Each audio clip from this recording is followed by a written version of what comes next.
তোমাদের প্রত্যেককে বলবো 2026 সালের 8ই মে মাধ্যমিকের রেজাল্ট বেরোবার পর থেকেই স্টুডেন্টদের মধ্যে একটা প্রশ্ন কিন্তু বারে বারে উঠছে যে দাদা আমরা এর পরে কি করব।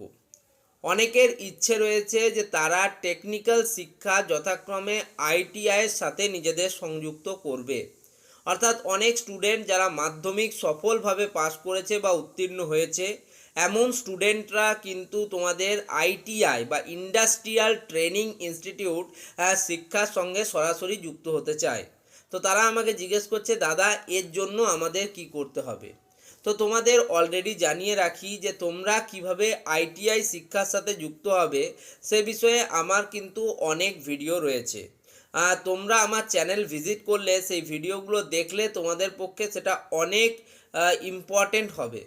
এখন দেখো, আইটিআই বা ইন্ডাস্ট্রিয়াল ট্রেনিং ইনস্টিটিউট মূলত যারা মাধ্যমিক উত্তীর্ণ তারা এম কোর্সে অ্যাডমিশান নেয়। এবার এম কোর্সে অ্যাডমিশনের ক্ষেত্রে তোমাকে মিনিমাম কিন্তু 10 পাস হতে হবে, ভারতীয় নাগরিক কিন্তু তোমাকে হতে হবে।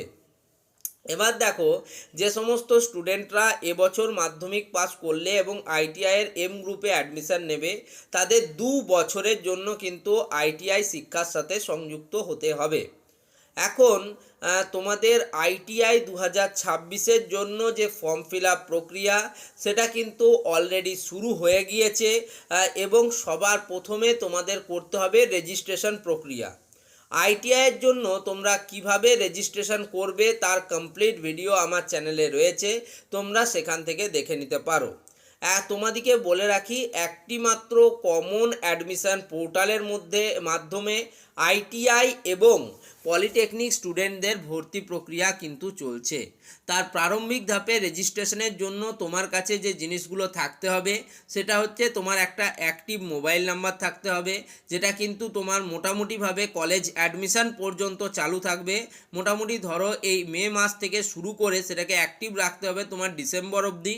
দ্বিতীয় জিনিস যেটা বলবো যে তোমাদের মাধ্যমিকে একটা ভালো নাম্বার থাকতে হবে, ঠিক আছে। দ্বিতীয় জিনিস হচ্ছে যে তোমাদের অবশ্যই কিন্তু একটা email ID, active email ID যেটাতে ইমেল কিন্তু আসে এরকম ইমেল আইডি তোমার থাকতে হবে, ঠিক আছে। এবং আধার কার্ড ডকুমেন্ট হিসেবে তোমার কাছে থাকতে হবে। এইটুকু থাকলেই তোমরা তোমাদের যে একদম প্রাথমিক বা প্রারম্ভিক রেজিস্ট্রেশন প্রক্রিয়া সেটা করতে পারবে। এরপরে শুরু হবে কিন্তু ফর্ম ফিল আপ, যেটা অলরেডি কিন্তু বর্তমানে শুরু হয়ে গেছে।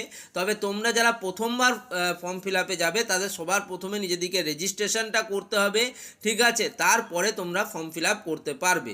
রেজিস্ট্রেশন কিভাবে করবে তার ভিডিও দেওয়া আছে। রেজিস্ট্রেশন করার পর তোমাদের কিন্তু ফর্ম ফিল আপ করতে হবে। ফর্ম ফিল আপের ক্ষেত্রেও তোমাদের কিন্তু কিভাবে তোমরা ফর্ম ফিল আপ করবে তারও ভিডিও আমার চ্যানেলে দেওয়া রয়েছে। যদি তোমাদের কোনো অসুবিধা হয় তোমরা কিন্তু সরাসরি আমাকে কমেন্ট করতে পারো। তো তোমরা অনেকেই জিজ্ঞেস করছিলে যে দাদা কিভাবে আমরা আইটিআই শিক্ষার সাথে যুক্ত হব, তাই জন্য আমি এই ভিডিওতে তোমাদের সেটা ক্লিয়ার করে দিলাম। সকলকে ধন্যবাদ।